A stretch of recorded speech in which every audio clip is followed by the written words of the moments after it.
All right, hey folks. So have you ever thought about trying partial reps, drop sets, forced reps, all those types of things, but you're unsure how to actually track them? It seems like a bit of a mire. So in today's video, I want to give you a easy to implement and foolproof method of tracking those types of sets so you can standardize your workouts and you know whether you're progressing or not, which is very important. But first of all, make sure you like the video, subscribe if you haven't done so already. I have a lot of people who fly by and view my channel, but subscribers are useful. They're good for the YouTube gods. Let's firstly just discuss why do we use intensifiers? Because if you follow this channel for any length of time, you'll know that currently that's what I'm doing. I'm doing quite a lot of intensifiers. I will very regularly do partials, drop sets, forced reps if I have a partner with me, supersets, also very good. Various techniques like that to extend the set, sometimes rest pause as well. So why is because currently right now I'm doing a lower volume routine, moderate to low. First of all, let's define what I consider to be a moderate to low routine. I would say something like 12 sets and below. That is per body part per week. I say is moderate to low. Moderate to high would be anything above that, up to say 16 or so sets, maybe 18, but I don't generally recommend going that high. The reason why I use intensifiers is because I want to get the most out of every set. I want every set to be an absolute juggernaut of muscular stimulus. That's why. If I was doing a higher volume routine, I would probably think twice about doing all the intensifiers and just let the sheer volume make up the stimulus. Now, neither one of those approaches is flat out the best. Different things will work for different people at different times. My message is more that there are various combinations of intensity, frequency, and volume that you can use, and you probably will cycle through those over the course of your training life. So right now, this video is about intensifiers and how to accurately track those, right? So if it's not useful for you right now, it might be something you can watch for later. But I want to just provide you with a warning first. Okay? Intensifiers do not mean that you are, by default, going to be working harder. That is not true at all. If you don't have the ability to execute just a single set all the way to failure, you have no business doing all the rest of the things like drop sets and all that stuff. You have to be able to execute a decent set, at least a failure, before you even consider these types of things. Why? Because it can just act as a distraction. I'll give you an example of this. I was sent a triple drop set video in my Instagram DMs by some guy, not a client, just a subscriber. And he said, Faz, look at this. He was all excited and everything. And I like the energy, very excited about working hard, had the right idea in that sense. But I watched the video, and in every part of the set, he didn't fail. So what should have been a set to failure and then another set after a brief rest and another set after a brief rest was just 3 easy sets.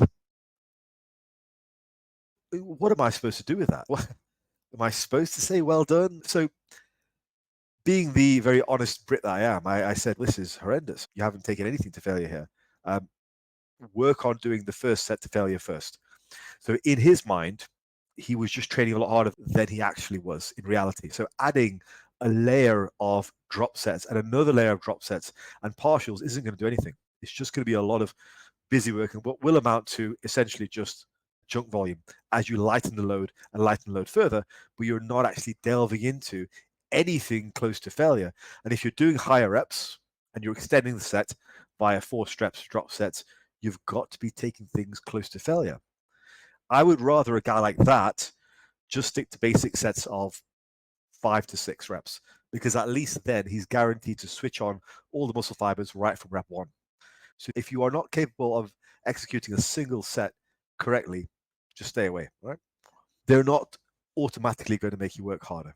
So with that caveat out of the way, let's now discuss how to track, because that's the important thing. So let's take a typical set of Seated hamstring curls, very typical for me right now would be to do a set, maybe a set of 15 to 20 reps, fail. Then when I can no longer do a full rep, start to do partials. So partials will be less and less range of motion as I lose strength until the very last partial where I'm barely moving anything. Okay. At that point, I'm going to drop the weight, maybe 10%, 15%, and carry on doing full reps where I might get another 3 to 6. Okay. And once again, when I can no longer do a full rep, I'll do partials with progressively reduced range of motion until I can literally no longer move. At that point, I'm done. Now, how do we track that? So if we are to try and track the partials, I think that's a disaster. You may have anywhere between 3 to 5 partials, right? And each of them is getting progressively reduced range of motion. So how do you track that? Is one partial with, let's say you almost finished the rep, is that worth the same as one where you're like this and you're nowhere near finishing it? How do you track it? We're trying to standardize. How do you track that? I don't think I can. But then after that, you've got the drop set. Well, am I really going to track that as well? So in a set, there's 4 parts to that set, right? You've got the regular set, the partials, the drop set, and then also the partials for the drop set. There's 4 parts of every set. I'm going to have to write an essay after every single set. That's going to be difficult if I'm using a paper notebook. If I'm using a phone app, I don't think I can even track all that stuff. It's just too much text. I'll be spending all session just writing things down, when what I should be focused on is the execution. So I think tracking partials is problematic because how do you standardize that? Tracking the drop sets is problematic because it just ends up getting very messy. Now, I know the old DC way of doing things is to track it as, say, 12 plus 3 plus 2. That's okay, you know. But I've always wondered if the additional 3 and 2 is actually worth tracking. Like, why are we tracking that? What are we actually interested in? Are we interested in exactly how many reps we got for all the drops? Or are we interested in just tracking the progression? Now, me personally, I'm interested in tracking progression.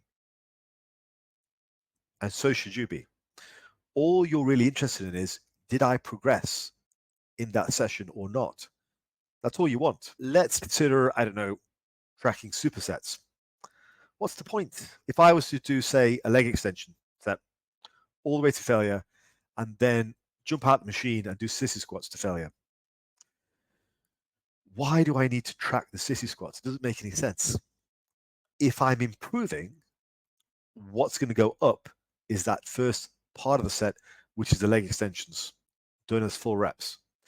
So this takes us back to the answer here, and what I would recommend all of you guys do, right? Simply track the first part of the set. So if you're doing a set of, let's say you're doing a set of pull downs, you're going to do rest pause. You're going to get as many reps as you can. Then you're going to rest 10 to 15 deep breaths and then go again to failure. And then rest again, 10 to 15 breaths, and then go again. So you're going to have a set and 2 rest pause parts. I think all you need to do is track the first part of the set, because that's your improvement metric. That's the metric you're trying to improve. Focus on progression. Keep it simple. The extra stuff you do is just extras. It's extra stimulus. It's important because we're trying to get the most out of every set.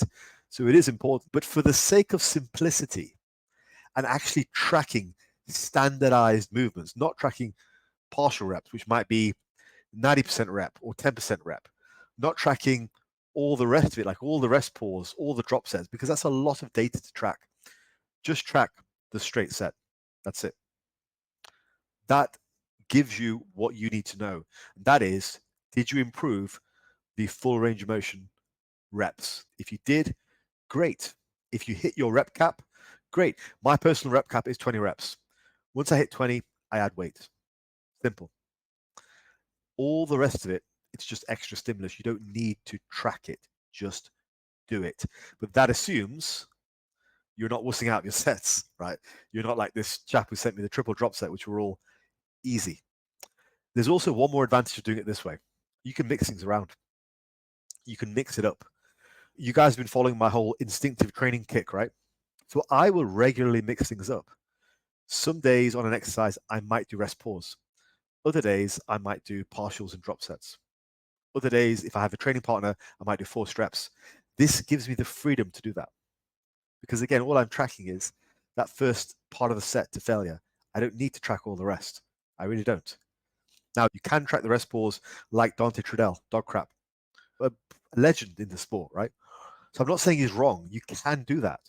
You can track all the drop sets. You can track all the forced reps. You can track the partials. What I'm saying is there's no need. For the sake of what we're trying to accomplish, which is to standardize progression from session to session, what I'm saying is there's no need for the extra data. Just track that first part of the set. I know if that weight that I lifted for 18 reps, no matter what I did afterwards, I got that next time for 20 reps, that's a win. I got bigger, I got stronger. Fantastic. Well done, Faz. Pat yourself on the back. I don't need to know the rest of it. Okay.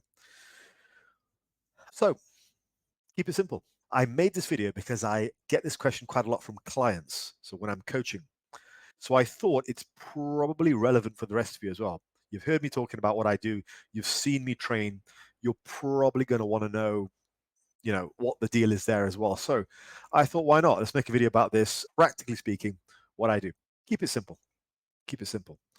Cool. Put it into practice and let me know how it goes. I'll speak to you in the next one. All right.